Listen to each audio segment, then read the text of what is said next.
Osiris. Hey there, this is Maggie Rose, recording artist and host of Salute the Songbird with Osiris Media, and I'm here to tell you about a product that I've fallen in love with. I use it out on the road, and I use it when I'm at home, and I'm talking about Upsy CBD products. Upsy is a personal wellness mission focused on curating products made from honest, pure, organic ingredients that are designed to support everyday people improve their performance and overall quality of life. Grown in Kentucky, Upsy products are non-GMO, THC-free, gluten-free, vegan, and kosher. Products range from pain relief topicals, on-the-go beverage blends, and tinctures. I personally use the Align tincture every morning to support homeostasis by helping balance mood, ease stress, and calm anxiety. Available in 500, 1,000, and 1,500 milligram in mint. I also love the beverage blend Lift. Provides clean, burning energy to power you through all of life's adventures without a crash. Each packet of our on-the-go drink mix contains 20 milligrams of pure CBD isolate, 100 milligrams of theanine and amino acid, which supports focus, and 150 milligrams of caffeine. So that definitely gets me going. Life demands a superhero. You deserve a sidekick. It is 100% organic, 0% THC, lab-tested, and verified. 100% vegan and made in the USA. Visit Upsy.com and use the code Songbird at checkout to receive 30% off your order today.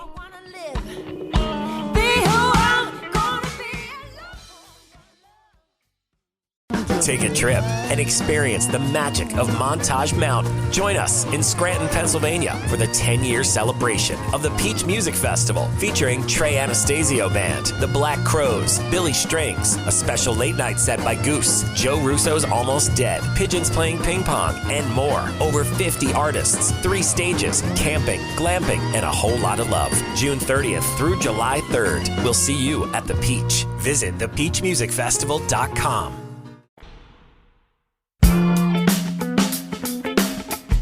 As women in this industry, it's a different narrative. It just is, and it always has been. And one of the things that I love having the opportunity to do, I've been on a lot of tours and put together a lot of tours that are featuring my fellow sisters in this industry, giving some young girls an opportunity and to put them in front of people, not just to be like, yay, women, but also, man, there's nothing like having a conversation with a woman in this industry because you have this parallel. You know, it's like having war buddies.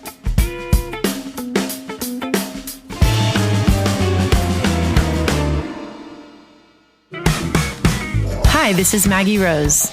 You're listening to Salute the Songbird on Osiris Media. Salute the Songbird is a platform for women in music to share their stories and let their voices be heard. And everyone has a seat at the table.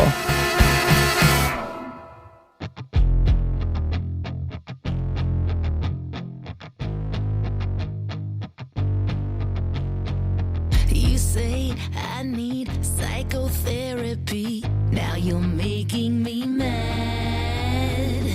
I say you quit trying to fix me, or this is gonna get bad. If you want a battle, I'll give you a war.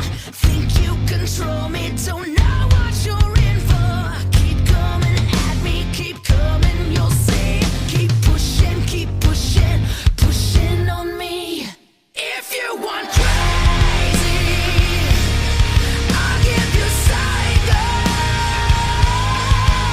So don't make me mad, I'll get sick in the head and show you what you don't know. If you want crazy, I'll give you psycho.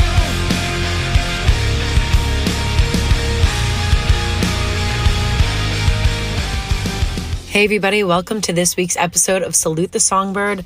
I am talking to the badass herself, Lzzy Hale, who is an absolute rock and roll star. But we're talking to her on the heels of releasing Halestorm's new album, Back from the Dead, which was written during the pandemic. And this episode is really special because we go through each song on this album and Lzzy gets to give us her take on the inspiration behind it. But she tells me about dealing with an identity crisis during the pandemic, much of which threads through the songs in the new album. She talks about getting reacquainted with her anxiety and working through it. That experience has made this record her most personal, lyrically especially. We discuss using the element of surprise as a woman in music. She shares a great story about a tactic that she implemented as a performer to have the audience hear her voice before they ever saw her. She describes herself as a reformed introvert and explains the exercises she put herself through to overcome stage fright. It was very shocking to me to discover that she considers herself an introvert as well, because if you've ever seen her on stage, you would never believe it. And it was just such a pleasure to talk to her. She's so down to earth. In fact, during the middle of our conversation, I had a sudden power outage at my house. We were clipping along and I thought we had lost everything. And she was so gracious and patient and just jumped right back into the conversation with me. So while she might be a rock and roll goddess, she is also just a great person to hang out with. So enjoy my wonderful conversation with the iconic Lzzy Hale.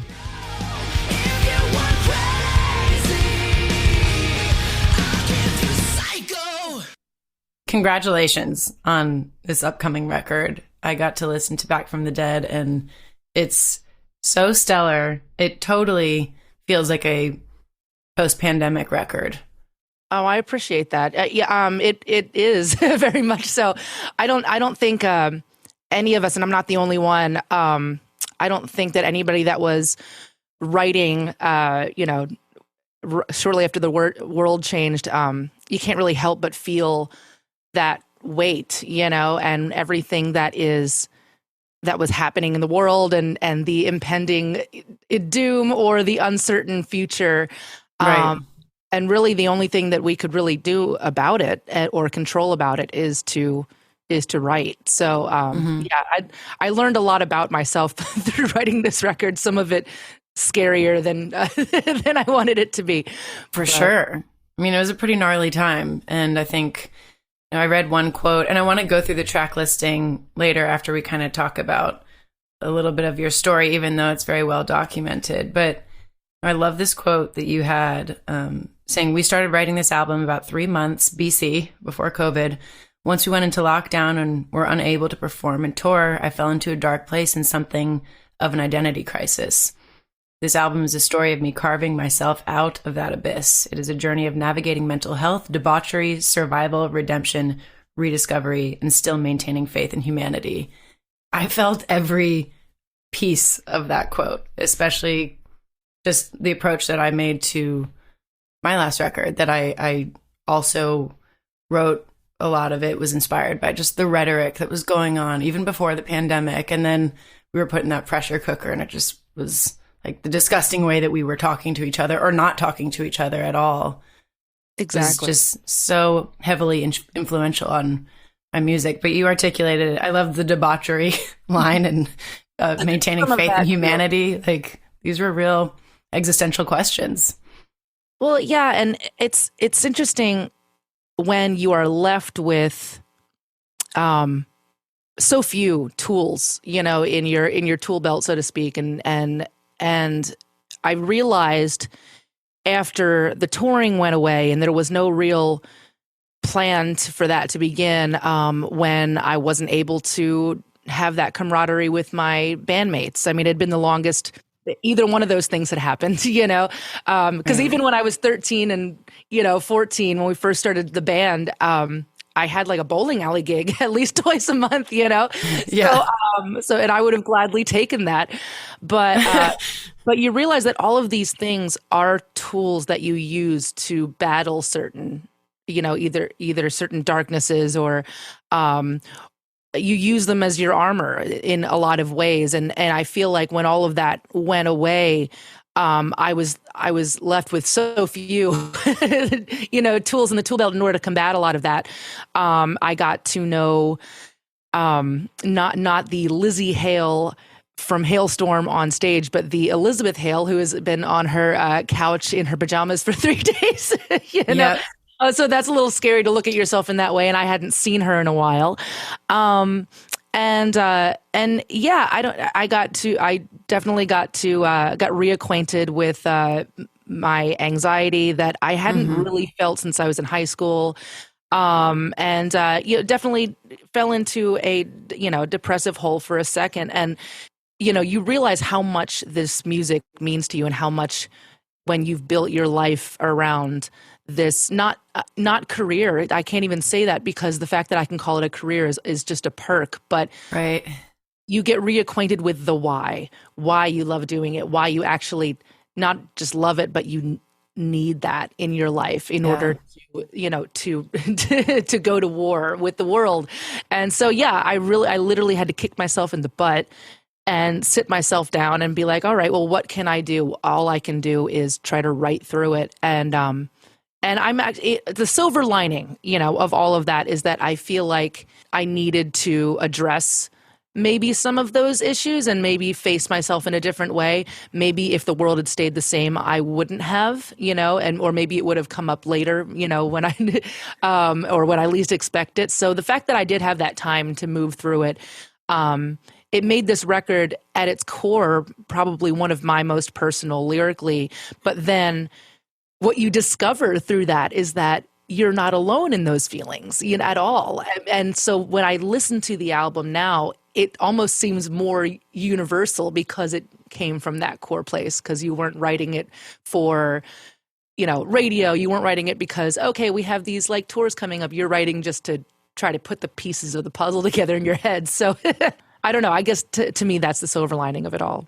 You definitely use this time so constructively. And I think so many points that you hit on. This was a vocation for you. Your acceptance speech at the She Rocks 2020 award ceremony when you got the Inspire Award, you say something, I'm paraphrasing wildly, but that this was a vocation. It wasn't a career choice. This was your, like, rock and roll summoned you. And you've been in this band since you were 13 years old, formed it with your brother. Like, that identity crisis, if you weren't experiencing that, would be something would be missing. There would be connectivity not there. My little brother, we have all this stuff set up in the back because we've been going over these new songs. And my little brother just recently reminded me that it's 2022 and it's 25 years since we started Halestorm. And so I've been in this band longer than I haven't been in this band. Right. Yes. So then all of a sudden the world forces you interrupt this routine, this lifestyle that you've grown so accustomed to. And I had these questions like, well, if I'm not a performer, who am I? Like, you have the Lzzy Hale, I have like the Margaret Rose Durante, that like, who the hell is she? And I've not been doing this for 25 years, but definitely long enough, almost 15 years in Nashville, to have felt like there were parts of my personality that I wasn't exploring because my focus was so singular with music, and I love it so much. We pour so much of our life and energy into it. But listening to Back from the Dead, it is universal. Like, there are so many themes about identity and holding your ground, like embracing exactly what makes you, your individuality. And it's tough. I mean, we all had to be tough to sustain what we went through collectively, but it's there's so much strength in it. Very inspiring.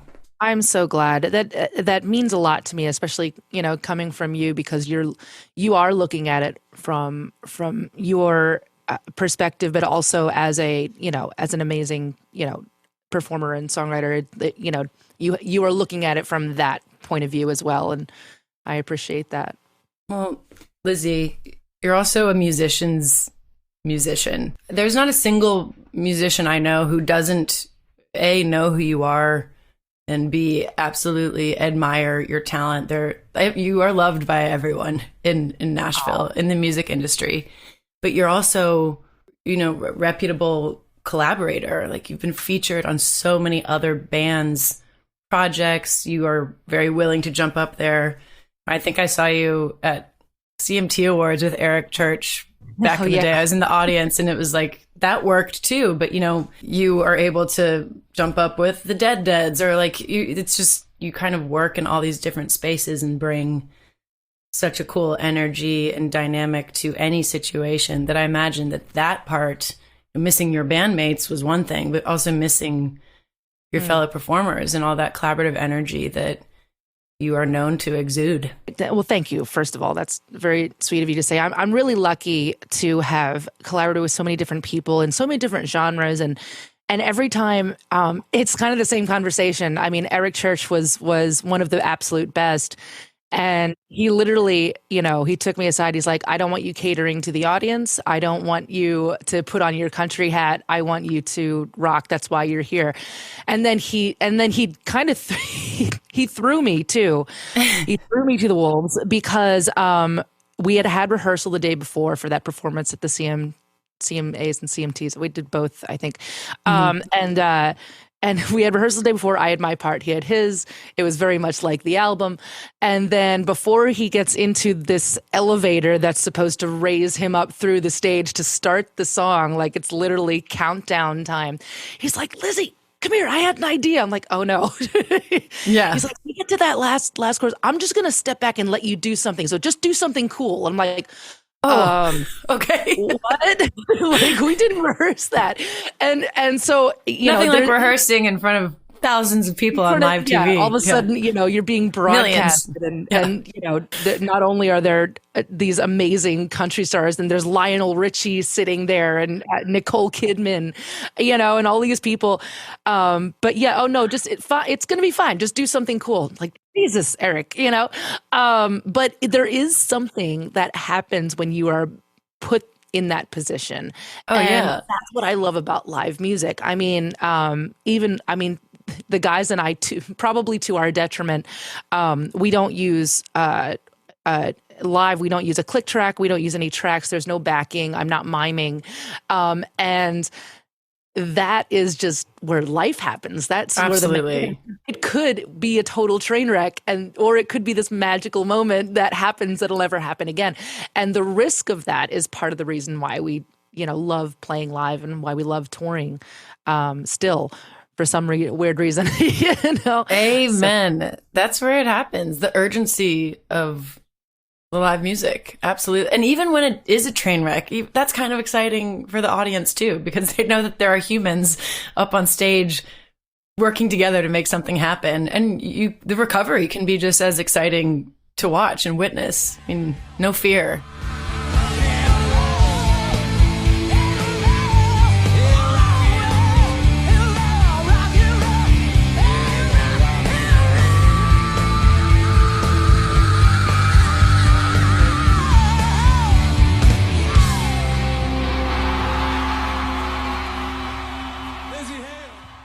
What is it like being in a band with your brother? I mean, I'm sure at this point it's just like, what else is there, given how long you guys have been working together? But it's super normal, obviously now, but it's been more of a gift than it has been a hindrance. He's responsible for more than he lets on.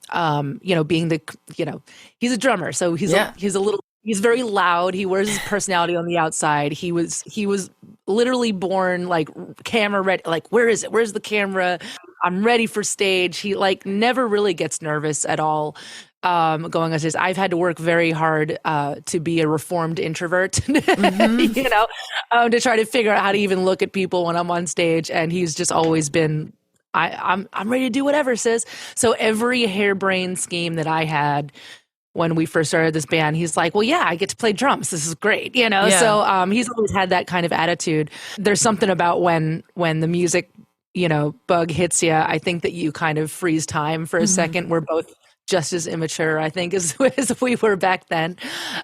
Just now it's on a different level, but he's awesome too, because he's half like alien crazy person and half wise old owl sometimes, because I remember when we were going through, we were trying to find guitar players and bass players and people our own age when we were teenagers. And I mean, it was just so hard to find, people our own age that were just as obsessed as we were. Every time that somebody would either be pulled out of the band, or we had a couple members that were like, hey, this is too hard. And then the last, few before we ended up meeting Joe and Josh, our current members, all just wanted to be in cover bands because it was easier to be a cover band than try to do it as an original piece. And every time that happened, I would always be like, little bro, are we like crazy for doing this? Because nobody else seems to be having this idea. And I remember, like, without fail, it was always something to the effect of like, well, yeah, of course we are, but what else are we going to do with our lives? What else would we possibly want to do? So like, okay, fine, we'll stick it out. So it was him and I against the world for a long period of time. And then we ended up meeting Joe and Josh, in our late teenage years. And it just finally felt like a band. We finally found these, two guys that had the same work ethic. We went from it just being like my brother and I pulling teeth to try to get people into, to practice, to with Joe and Josh, we were practicing for like 14 hours a day in my parents' basement. It's like, we got to be ready. There's going to be a door that opens. We got to be ready. So I'm really lucky because, it's been the four of us, oh my gosh, since 2003. Well, and I think that, the last 2 years have put a strain on people in a band or in any organization where you're having to be committed to each other and to your common goal. But, just to say that you guys have been together since 2003, that you found these people as committed to the music as you are in your teens. I know you said late teens and you had already been doing it for a while, but still, that's really early in life to find partners. Yeah. It's a marriage, essentially. It is. And it takes, I admire my guys so much, not just my little bro, but with Joe and Josh, like they're not egotistical in any possible way. And they were never weirded out by the fact that I do get a lot of attention as just for being a girl, but also just being the front person. They've always been super supportive of that. There was never really that conversation. It was like, then again, I've always been somewhat of a tomboy. So there were many tours where I was the only girl, but I would forget that, Right. It's like, yeah, you're like, this is the least interesting thing about me is that I'm a girl. Yeah, it's the fact that I was, born female, but right. Somehow that always does come up. Well, it's definitely a thing, especially in your particular type of music. I mean, a lot of people like to be like, hey, can't we just all get along and we're all equal? It's like, well, we're getting there, but we're not there yet. Like, it's just an incontrovertible truth. It's not there yet. I'm seeing us taking the strides, especially in the rock world. There's just so many of us now where it used to be only me. And I remember like carrying in, my equipment at any point in time, like into the bars or the clubs or something. And it's like somebody would always be like, oh, that's awesome. My girlfriend never carries in my equipment, just assuming. Or like the merch tables over there, that kind of thing. I grew up a lot, with a lot of my dad's and my parents' music, but my earliest influences were, Alice Cooper and Dio and Black Sabbath. I was into a lot of 70s, 80s, and the 90s, much to my my fellow girlfriends' chagrin. They, did not understand my taste in music. But I love how you talk about your brother, but also your parents' influence on your music, how supportive they were. You're from Pennsylvania, kind of close to where I grew up, and having your dad show you Black Sabbath and put a guitar in your hands for the first time, but then your mom also saying, look at Joan Jett and Ann Wilson and Nancy Wilson and like all these badass women, and you embracing that you are like a female in this role and letting other girls who will come after you be like, oh, if I see it, I can be it, is what they did for you. And I think that there's a lot of value to acknowledging that you are walking a path that's going to be just a little bit harder than your brothers, not RJ, but like your brothers of rock and roll. And it makes you even more compelling. I mean, I keep going back to this acceptance speech that you gave at She Rocks in 2020, but like you touch on some bullshit, like a producer telling you to like slowly take off your bra on stage, and like what a shitty recommendation, but also I was like, yeah, I feel like it's just this feeling of being objectified, where the music was maybe not even secondary, but like third, fourth along the line of criteria that they were looking at me and analyzing me on. Exactly. And even those things, I look back on those things and those moments of hey, or even like when I was like 17, somebody one of those kind of industry guys that aren't like really in the industry, but they used to be or something. And one of those guys, it's like, oh, you need to lose 10 pounds. I'm like, I was 17. There was no way I was going to be losing 10 pounds. I didn't need to at the time. Right. And I look back on that stuff and I realize that in a lot of ways, my naivete of that time was a little bit helpful because I absorbed it, but I didn't really let it be this thing that was going to bring me down or bum me out. It was almost like you use some of those misconceptions or those or then even just the notion that no one's going to assume that you're in the band, and you use those things as kind of your superpower and weapons in your arsenal. And like, all right, if you're not going to, acknowledge that in me, I'm going to, have to work obviously twice as hard. But also, even like with the live show, I started opening up our sets, not even on the stage. I started just, being in the audience, like with a hoodie and a microphone, and be like, all right, you're going to hear my voice first then. You're not going to see me first and assume that I'm, oh, she's a girl, so I don't know if I would, like all of those little things. And as women in this industry, it's a different narrative. It just is. And it always has been. And one of the things that I love having the opportunity to do is, I've been on a lot of tours and put together a lot of tours that are featuring, my fellow sisters in this industry, and giving some young girls, an opportunity in tours to put them in front of people, because not just to be like, yay women, but also, man, there's nothing like having a conversation with a woman in this industry, because you have this parallel, right? These parallel universes that you've gone through. It's like having war buddies. Right. You've got. There should be a VFW for for females in this industry. So sit around, exchange our war stories over some beers. I love that you use the element of surprise, though. There's this. I often ask all my guests, like, what is at the end of every show? Jumping ahead to it, but like, what's your favorite part about being a woman in the industry? And oftentimes it's some version of like, I like to sneak up on them, and I like to use this, unfortunate reality of sometimes being underestimated to my advantage. And then not only do I exceed their expectations, but like, that leaves more of an impression on whoever was, not giving me all the credit that was due. And you just keep doing that time and time again, and it does change. I think I am hopeful about the industry, and, shame on the dickheads who are like, oh, here's the merch table over here. And like, that's going to happen. I think even with the crew and gaffers, like we need more women helping us build our stages, and just like those tides need to shift a little bit. But I at least feel that we're self-aware in the industry more than we were even a couple years ago.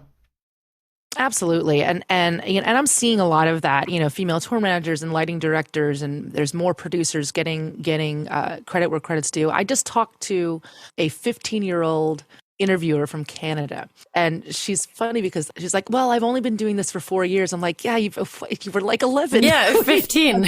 But she was very,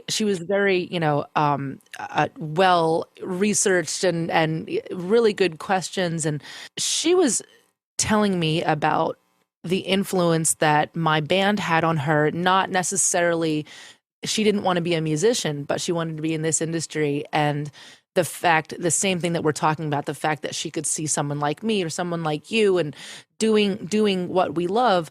Well, I want to be the one that talks to the stars, that gives the interview and that writes the article and all of that. And so it's very inspiring to see a lot of young women really just taking the reins and owning, whatever it is makes them who they are, in the same way that I'm not into hard rock because I wanted to impress my boyfriend when I was 14. Right. Right. Yeah.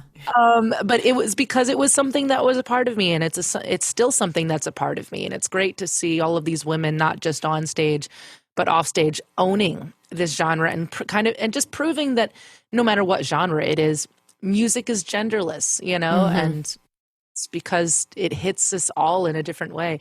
I'm proud to be a part of all this, and I'm proud to have made it kind of to a certain position where no one's really questioning whether I'm in the band anymore.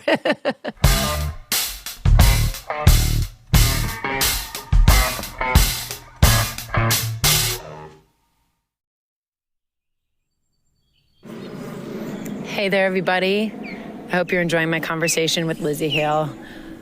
I have been a fan of hers for such a long time, so this was very exciting to be able to sit down with her and speak with her at length about this new album, Back from the Dead, and all the ways in which the pandemic influenced the lyrics that she put into it. And she's so gracious. I mentioned the power outage that we experienced during this interview at the beginning of the episode, and she was extremely patient with me and all the technical difficulties. It was so 2020 of us. But I find it interesting that so much of our conversation thus far has revolved around the ways in which we found creativity and beauty during a time of isolation and a lack of touring. Because right now I'm feeling a little bit of re-entry fatigue and like I'm in over my head a bit. And I just can't wait to look back on this time with more wisdom, like Lzzy and I are able to look back at the pandemic times and see what kind of creativity and beauty we're able to glean from the chaos that we're all kind of dealing with right now. I'm currently getting my hair processed, which I know is shocking to all of you who think that it grows out of my head this way, but just even finding a little moment to do some maintenance and take care of myself feels so impossible. So just encourage everybody to be kind to yourself and don't get overwhelmed by just the craziness that we're all kind of in the midst of and that is seemingly resumed. But for now, I have to go rinse out my hair. Love you guys. One thing you said a couple of minutes ago that I loved was that you're a reformed introvert. Like, I would never have assumed that. I mean, there's just like this ferocity that you have on stage. What steps did you take to overcome your being an introvert or any insecurities or shyness that you claim to have had? I mean, I do cite this band only because that was kind of the mission. But I'll go back a little bit because my mom told me a funny story recently about when I was in kindergarten and we were practicing like fire drills and what to do if there's a fire. And apparently my teacher pulled my mom aside after school because, and I don't remember this, but they were trying to teach us that if you're hiding somewhere or you're like stuck in a closet, you need to yell, for the firemen.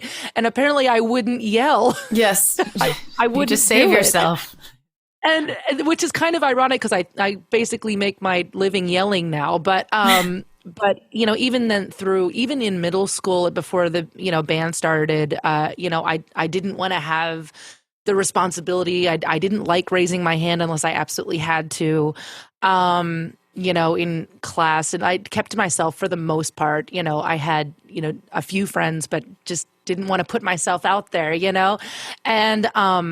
And then when we started the band, I was so frustrated because I'd be watching these, I'm dating myself, but these VHS tapes that, my parents would find, at our, local record shop or something of these like concerts. There was live concerts of Pat Benatar and Ronnie James Dio in the UK. And I was into Cinderella, the band. Yeah.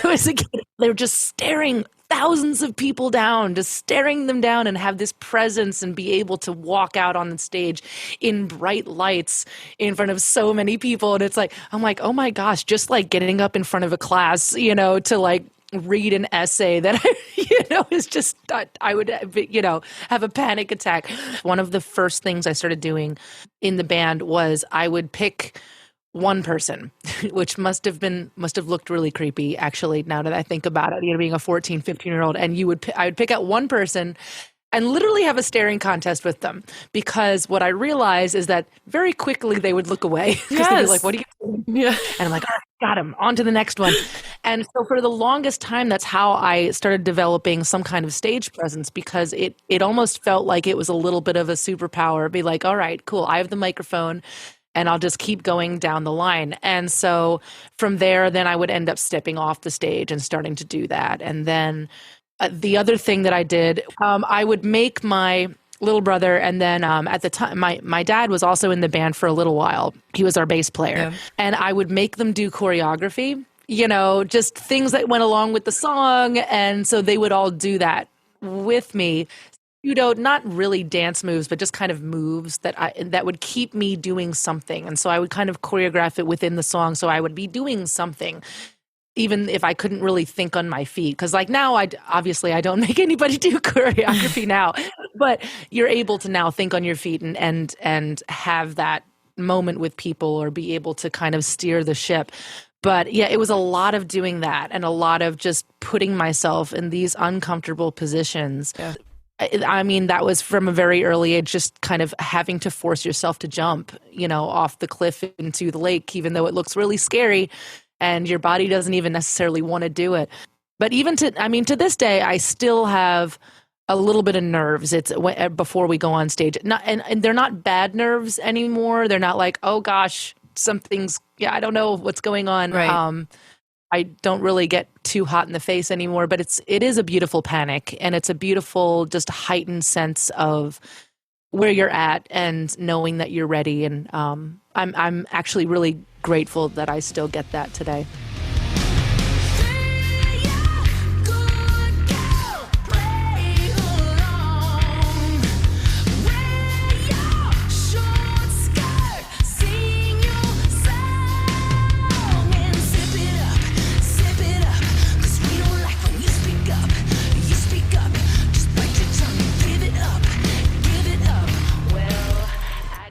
Your voice is insane. You're a very gifted musician. Those are things that probably have always come naturally to you. Like, you probably can say, I've always been a good singer. I've always, I had a knack for guitar early on. You had good teachers with your dad and stuff. The best advice for anyone starting out in music is like that those days where you feel like nothing's going on and they're kind of quiet and you're working on yourself and your development are just as important as like those big moments where you feel like, oh, I've made it and this has been a validator for what I have going on. But having that awareness at such a young age, knowing that my hand feels awkward here, but I know that I need to hold it here and have, like, commit to what my choices are. Nothing is easy. Everything is hard, and it still is. It's on a different level now. Kind of like you're playing a video game, and you start with the basics, and then now is a different fight. I'm not fighting to prove that I exist. I'm fighting to prove that I deserve to be here. You're absolutely right. Like those things early on, and those trying to develop your songwriting and, writing a lot of crappy songs before you even hit on something maybe you like, or trying to figure out where you fit in with your musicianship, trying to figure out how to play the instrument. Mm-hmm. There was this natural gravitational pull to music. And I was really good at pitch, from an early age.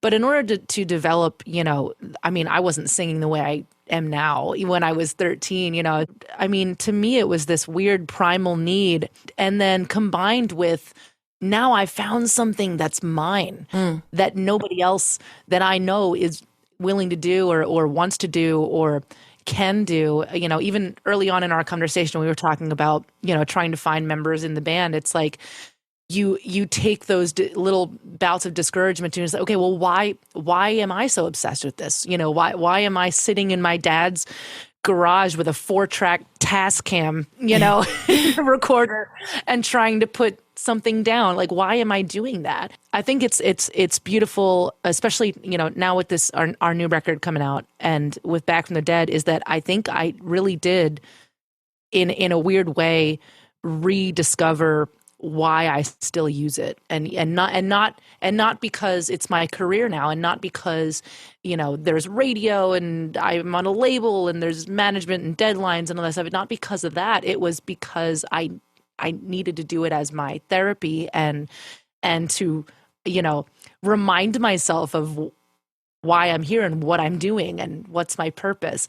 So that, you know, I mean, talk about kind of coming full circle, I suppose, you know, to back to this now, whatever the world is now. I'm hoping to take that little bit of magic and not necessarily lose that the next time we end up writing a record or just trying to do something, just trying to live in the now. Yeah. And really appreciate the fact that, like, no, you know, I'm still here, still doing my thing. Yeah. It's going to be all right.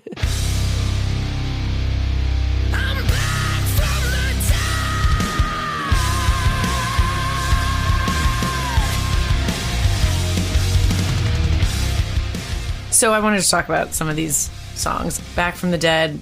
The video is amazing. You're like, you know, I don't make anyone do choreography anymore, but you do make everyone get in a body bag, which I think is, you know, why not? It's true. It's incredible. Which they're not meant for live humans, by the way. Yeah, I've been in one video before. And oh my gosh, it's such a crick in my neck, like from getting in and out of it for takes and stuff. And it's like, yeah. Your performance was insane. I feel like you are like an incredibly convincing actor too. Oh, I appreciate that. I do have an acting bug in me. I've read for things before, like years ago. Technically, I have an acting agent that's like on standby, but I've never actually been in something. So I get to kind of satiate that you know thing. You know, when we do music videos, and especially when we have like awesome directors. You know, who directed that? Dustin Long, yeah, and he's local out here as well in Nashville. He's done a lot of country artists, but he has a guilty pleasure for hard rock. So yeah, he was a great director, and so it was just awesome. It's like, oh yeah, no, it's like you have to do this, but then it's like, okay, think of, you know, atrophy. You're coming back from the dead. You have to kind of fall here, and like so there's all these and kind of marks. But yeah, we were very dirty. So don't call me.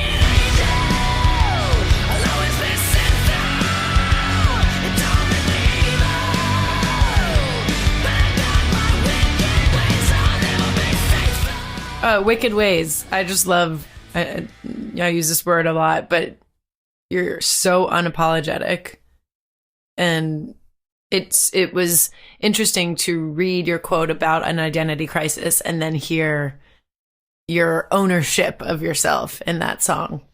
Look, there's no way for me, at least this is from my opinion, there's no way that I'm going to be able to look at myself at any point in time and be like, I love everything about me. That's not going to happen. But I can accept that there are things that I can't change, and I can accept that I do have a darkness to me, and I can be really mean when I want to be, and I don't like that about myself. Both that dark and light are, you know, really inherently make me exactly who I am. And so you kind of have to, yeah, I don't know. You have to accept it, but you also have to, you know, almost like embrace it really hard, right? You know, and again, by writing about it, it helps me. You said it right, I guess. Take ownership, you know, for all of those things. Right. I really love Strange Girl. Sonically, it was just one that I was immediately like, I'm making the mean mug face right now for everyone listening, but it's a little menacing, which I find like super intriguing and engaging. I like that it's very challenging almost to the listener. I think that that's really cool that you are able to just step into that. That song was directly inspired by a conversation that I had with a young fan, a 15-year-old that during the pandemic that was going through a very hard time, being her truest self, especially when she had parents who were very unaccepting of that and kind of stuck in lockdown with that. And we had a lot of conversations about not only owning our weird and owning the things that make us odd and weird, but again, being your truest self, being your most honest self, and not being afraid of that, and also understanding that you're not alone in that. I mean, I'm like we like we mentioned before, I was a very strange child. I there was no real normal that went along with any of it. I thank my parents for that. With totally being okay with all of that. But I had very accepting parents, and so I was very I was compelled to write. I took this conversation into into the writing process, and really wanted to just kind of write her an anthem, but also and write it for myself too, and remind myself that it's okay. And I feel like I do that a lot in some of my songs. If anything is talking about me, even if it's from the third person, I feel like I have to constantly use this tool to remind myself that that I got this and it's going to be fine, even if I inherently know it. Because after a while, that initial sting kind of dulls, and you want to feel it again. I want to feel proud to be my strange self, and that's a big reason why in the second verse I said, would you call me daughter? Because there are so many women that I've had those conversations that do not have that relationship with their parents, and there is that aspect. Like I feel like there's a contract that happens when you have a child. It has to be this unconditional love. You have to be willing to, and you have to want to be a parent. You have to want to be a parent. That's that should be a given. Yeah. And then number two, you have to love that child for whatever that they become. Yeah. And it doesn't matter. What they want to look like, who they want to kiss, all of these things, that what they want to be. So anyway, that song was kind of me reminding her of that, and also having to kind of dig back into how I was raised and how, I'm so grateful to have had parents that didn't discourage me from from from running away with the circus. This is my kingdom. This is my cathedral. This is my castle. And these are my people. This is my love. This is my anger.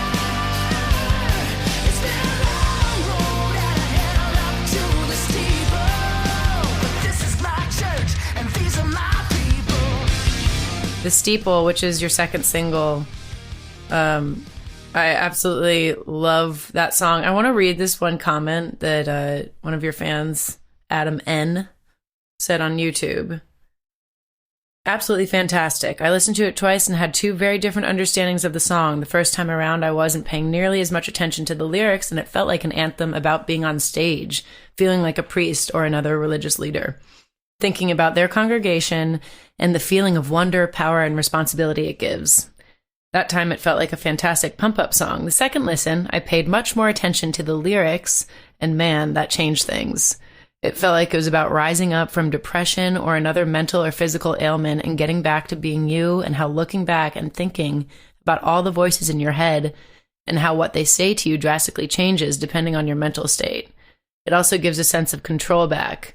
As she says, out of hell, up to the steeple. It hits hard. Thank you, Lzzy. Oh, that's so beautiful. I hadn't seen that. Thank you for sharing that. Yeah, Adam, he kind of hit it right on both sides, because on one hand, there is an element of creating that type of, or almost, I should say, we had to recreate it because we hadn't had it in so long, that sense of community and communion and that, it's a very religious experience when you are on stage. So there is that element to it. But yeah, I mean, it's for me in the same aspect that Back from the Dead, is that kind of song of survival, and and that understanding that you aren't alone in your thoughts. And when that cloud kind of starts to lift, and exactly what he said, you kind of are able to take some of that control back. There is a juxtaposition, to from the before and the after. that song needed to be written, again, as that kind of reminder that like everything is going to be okay. And at some point in time, I am going to be surrounded by the people that I love, and we're going to be able to celebrate the fact that, it's been a long road out of hell up to the steeple. Here we go. Yeah. We're back, baby. But yeah. Terrible Things is so good. It reminds me of Mad World, changes the scene as you're rolling through the album in a really cool way. We are human, we are violent. We learn our lessons, then defy them. We are heartless and immoral. We carry hatred like a Bible. And there's a home in my life. Yeah, it's probably the quietest that I've been singing on the album. At that point, everyone needed a break. That song developed into something interesting because it started out as I Am Terrible Things, as a very kind of disparaging wah. And the one day I came in and was like, okay, epiphany, I see terrible things. Yeah. And he's like, what? And so really this is my observation of everything that we are. And unfortunately it's still, it's still going on. It reaches beyond, what we were seeing during lockdown, or even having to do with anything with the pandemic, but really just observing our human nature and the fact that we are violent and we are watching history repeat itself over and over again. How do you maintain that faith that maybe we can get better and maybe there is hope? How do you maintain that? And for me, I have to continue to believe that we can evolve. Right. If I put up just a basic fundamental truth online, as in, love one another, be kind to each other.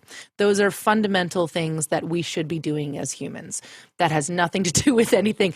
I would get so much hate on everything underneath it. Well, I guess I know who you voted for. It's like Jesus. Yeah. It's like it's not even about that. Right. But it's like we've gotten so lost in so many directions. And then again, how do you maintain that faith in humanity? So this was just kind of me trying to put that down and really just kind of put that out there.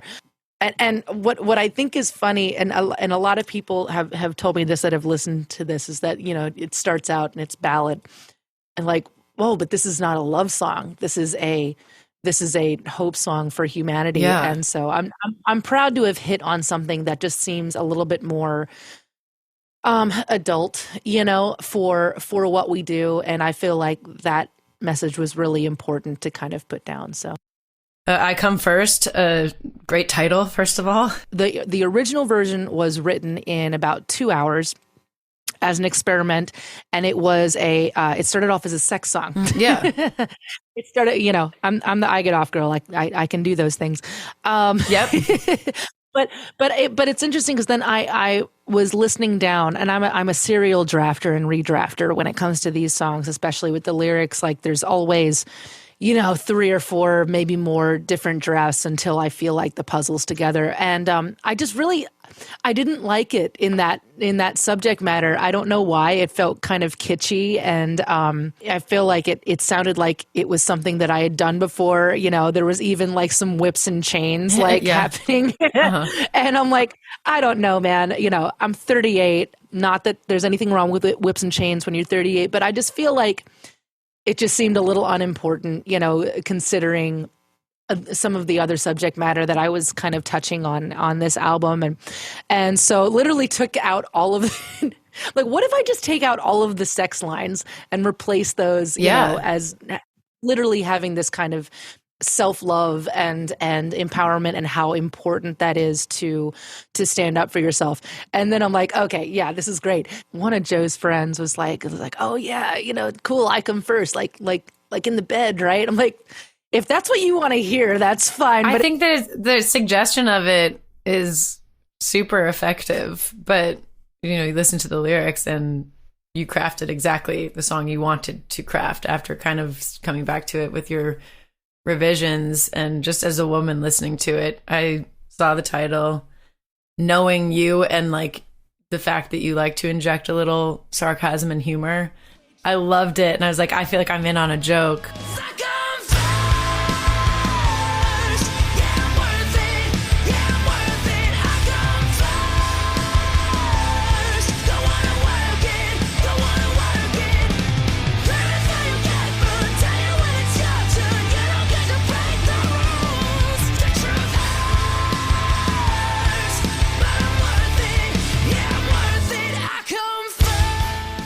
Graphic novel coming out on Halloween. All of the artists are women, and we got hooked up with these, which now they've become like super friends of ours. But the Winter Twins, they're two sisters, and they're just incredible writers. And when we were going over what we wanted to do with this, they asked us like, well, you know, do you want it to be you guys as the characters? And I'm like, well, yeah, I think that would be really fun. Yeah. And then they started really analyzing like all of our music videos, all the subject matter in our songs. And they're like, actually, there's like this thematic thing that goes on through everything. And especially with the music videos. And I'm like, we literally didn't plan any of that, but I suppose. How cool. See, that's what you need, an outsider to look at you like that, perceive you, just like a producer. I mean, how neat. Lzzy, you are the best. Just congratulations on everything. And I hope I get to see you in Nashville very soon. You're just such an inspiration.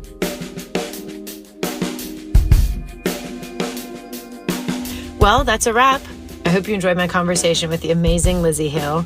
Go give her a follow on all of her socials at official Lzzy Hale. That's LZZY. And give Halestorm a follow as well at Halestorm Rocks. Go listen to their new album, Back from the Dead. It will get you pumped up. And keep your eyes peeled for the new graphic novel that Lzzy and I spoke about. And she's also going to be a judge on Hit Parader's upcoming show, No Cover. She's a very busy woman. And to keep up with me, on my socials, you can follow me at I am Maggie Rose. Go check out my tour schedule at maggierosemusic.com. And for exclusive Salute the Songbird content, live stream concerts, and more, become a member of my With the Band family.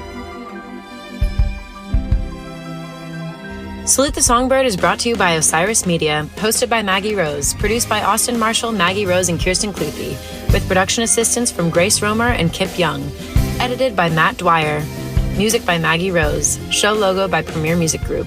Graphics by Catherine Boyles and Mark Dowd.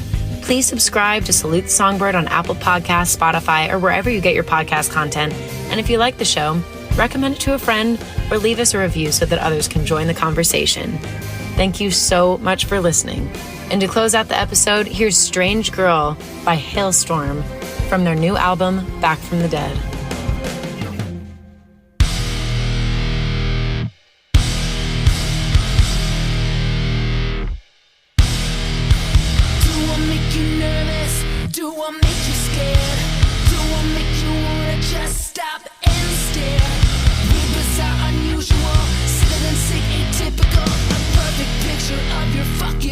Nightmare.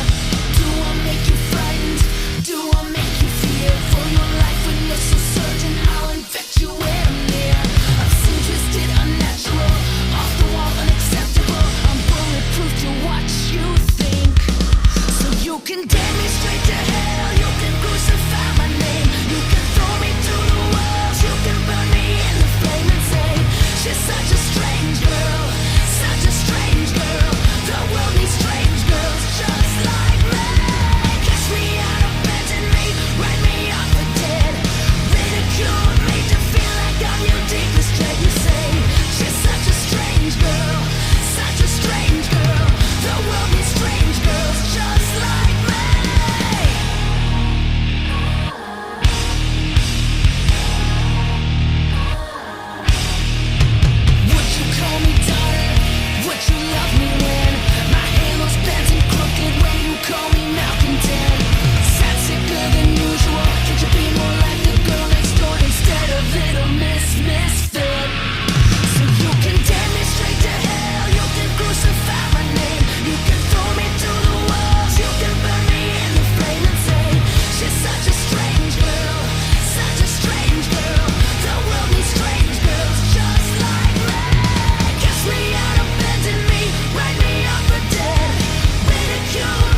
just like you, to be just like you. Do you fear me to make me feel empty? So I'm just like you. I will never be like you.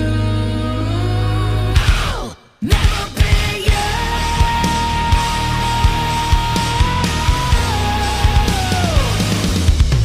So you can tear me straight to hell, you can crucify my name, you can throw me to the walls, you can burn me in the flame and say, she's such a strange girl, such a strange girl.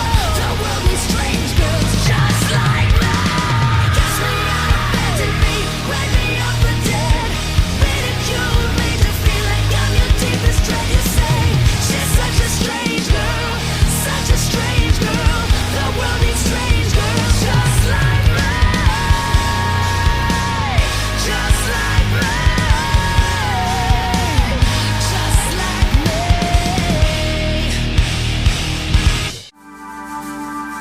Hey, it's RJ from Osiris. I want to tell you about our Osiris Live event at Ardmore Music Hall right outside of Philly on Monday, July 18th. It will feature Tom Hamilton, Chris Forsyth, and Daniel Donato, three great guitarists. I'll be interviewing each of them on stage, and then they'll each play some music with our house band, which is made up of Andy Cush of Garcia Peoples, Ryan Jewell, and Ron Stabinsky of the Meat Puppets. At the end, there will be an awesome super jam featuring all the musicians. We're so excited about this, and if you're coming to Philly for the Fish shows at the Man, or if you live in the area, or if you just want to check out this show, it'll be a wonderful night of music and conversation, and we'd love to see you. Check out osirispod.com/OsirisLive to learn more.